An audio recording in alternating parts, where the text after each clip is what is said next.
Hey everybody, I'm Michael McClintock, and today I would like to teach you how to play Aquarela Do Brasil and the rhythm that makes it feel like a samba.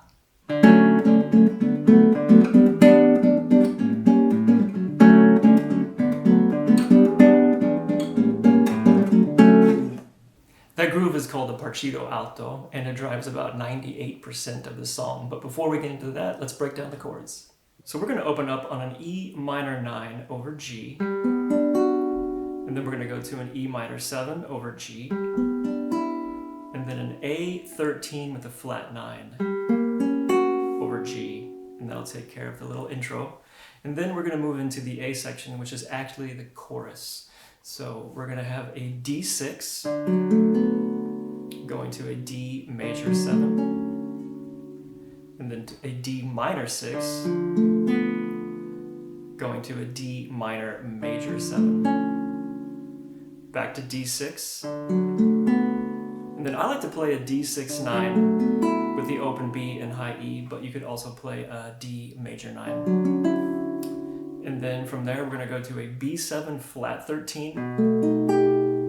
And then quickly, we've got a B9 over D sharp, and then a B7 flat 9 over D sharp.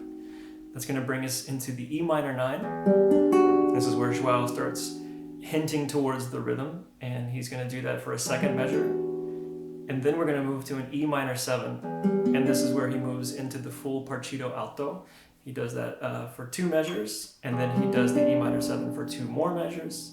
1 more E minor 7, going to an A7 flat 9, and then the last 4 measures of this section are D major 7, and then he does a quick D major 7 to D6, and then an E minor 7, and A7 flat 9. So that's going to take care of the A section, or the chorus. Then we're going to move into the verse, or the B section, and we're going to go back to the D major 7, and then we're going to go to an F sharp 7 flat 13,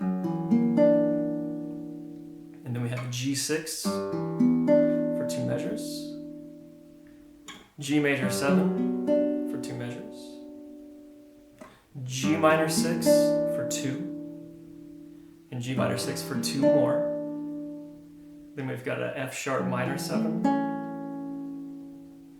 F sharp minor 7 flat 5 or half diminished, and then to an F sharp fully diminished, 1 more F sharp fully diminished going to a B7 flat 9, and then that's going to take us back to the E minor 9, and then to E minor 7, back to the G minor 6, and now up to a G13 over A flat. Like that chord is cool. And then to a D major 9 with an A in the bass, and then to a D6.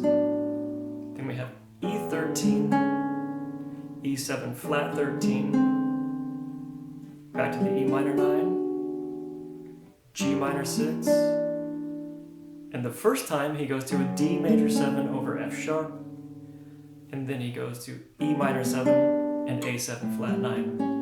Now, he's going to do this section again, and it's pretty similar, but the second time around, instead of going to D major 7, he goes to a D6, and then he goes to an A flat 7 sharp 11, and then back to the G6. And he's going to stay pretty true to all of that until we get back to the G13 over A flat area. Right, so he's going to do that for 2 measures. He'll go up to the D major 9, and now instead of going to the D6, he's going to go to a D major 7. Then he's going to go to this nice E9. You can finger it a couple of different ways. And then we have an E minor 9, and then this nice A7 13 with a flat 9. And then D major 9 for 2 measures. And then he ends it the same way. E minor 7, and then A7 flat 9. And then from there, you just go back to the A section or the chorus. If you want the chord grids, iReal chart, and standard notation and tabs when available, it's all over on my Patreon, and you can find a link for that in the description and pinned comment below. So I'm going to use an A major 7 as my chord to talk about the Partido Alto. I think it's just a little easier to hold and to just talk about it down here in open position. So this is a 2 measure pattern, And in my opinion, the most important moment is gonna be one and. So right out of the gate, we have one and then and. So I'm using my thumb for one, beat one and my fingers for the and. And we want to give a small accent or even a medium-sized accent to that one and. That's like the most important thing of the whole 2-measure pattern. So after that, we're just gonna go 1 and 2, 3, 4, 1, 2, 3, and 4 and. So it's nothing too crazy. It only gets a little syncopated at the end of the 2nd measure, but we just want to pay close attention to the 1 and. Now I'm gonna count and play this a few times for you to hopefully help you get a feel for it. So I've got 1, 2, 3, 4, 1 and 2, 3, 4, 1, 2, 3, and 4, and 1 and 2, 3, 4, 1, 2, 3, and 4, and 1 and 2, 3, 4, 1, 2, 3, and 4, and 1 and 2, 3, 4, 1, 2, 3, and 4, and 1 and. Right? Now we could alternate the bass if you wanted to get fancy.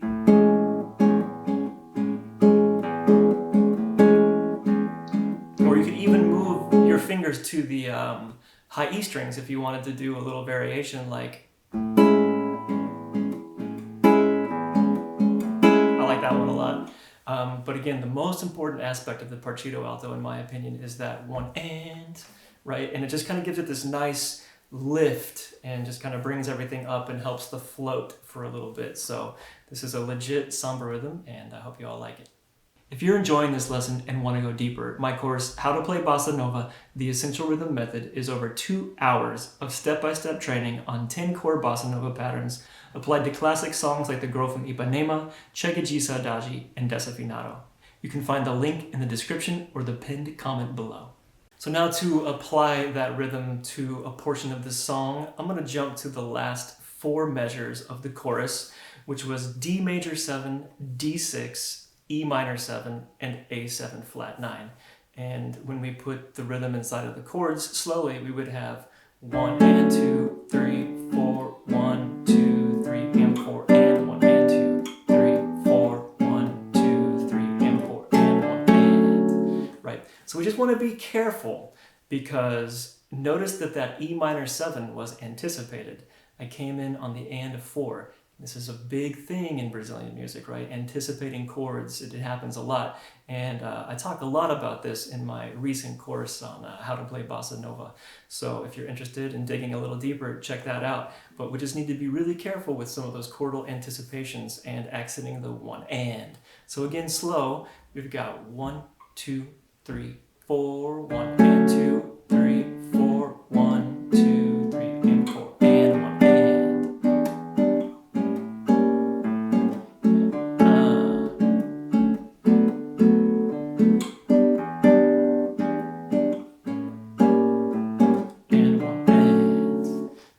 Be careful with that and enjoy your new Partido Alto. Thanks for watching, and please consider subscribing to my channel, liking this video, and also leaving a comment below. Not only does it help with my exposure on YouTube, but it helps keep me super inspired to make future content just like this, which I've got a whole lot more coming out soon. So stay tuned, and again, please hit subscribe.